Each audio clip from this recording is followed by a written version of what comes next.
আজকে আমি আমাদের শখের গাড়িটি রিভিউ দিব। প্রথমে গাড়িটি সামনে থেকে লাইট জ্বালিয়ে ভিডিও করার পর গাড়িটি দেখতে অসাধারণ লাগতেছিল। গাড়ি দেখতে আসলে অসাধারণ, সামনের লাইটটি ছিল। তারপরে গাড়ির ভিতর কেবিনের ভিতরটি দেখতে মাশাআল্লাহ অনেক সুন্দর লাগতেছিল। দরজার কয়েক কেবিনের ভিতরে দুটো লাইট লাগাইছি। স্টার্টিংটাও দেখতে মাশাআল্লাহ অনেক ভালো লাগতেছিল। ফুল জুম করে দেখেন গাড়িটা কত সুন্দর সাজাইছি।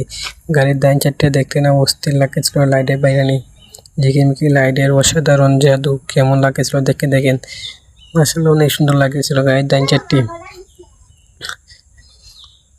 গাড়ির বাম সাইডটিও অনেক সুন্দর লাগতেছে। পার্কিং লাইট আর ব্রেক লাইট দুটো লাগে একসাথে জ্বালায় রাখছি, কত সুন্দর লাগতেছে। গাড়ির পিছন সাইডটা দেখতে একটু অসাধারণ লাগতেছিল।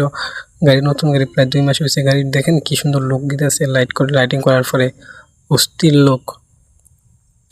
গাড়িটা কত সুন্দর করে সাইড ঘুরে ভিডিও করে দিলাম, কি অস্থির লোক লাগতেছে। ও দেখেন ডাইন সাইডটা, পিছন দিক থেকে ডাইন সাইডটা কত সুন্দর লাগতেছে। চাকা মার্কেটের নিচেও একটি 8টা-9টা লাইট আছে, উপরে দিকে 8টা-9টা লাইট আছে।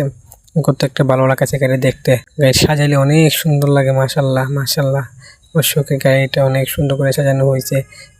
দেখেন কি সুন্দর লাগতেছে লাইটিং করার পরে গাড়ি দেখতে অস্থির লাগতেছে। এখন দেখেন ফুল ব্যাক সাইড সহ ভিডিওটা দিলাম। আপনাদের কেমন লাগলো ভিডিওটা দেখে অবশ্যই কমেন্ট করবেন, লাইক করবেন, শেয়ার করবেন। ধন্যবাদ। ভালো লাগলে ফলো করে সাথে থাকবেন।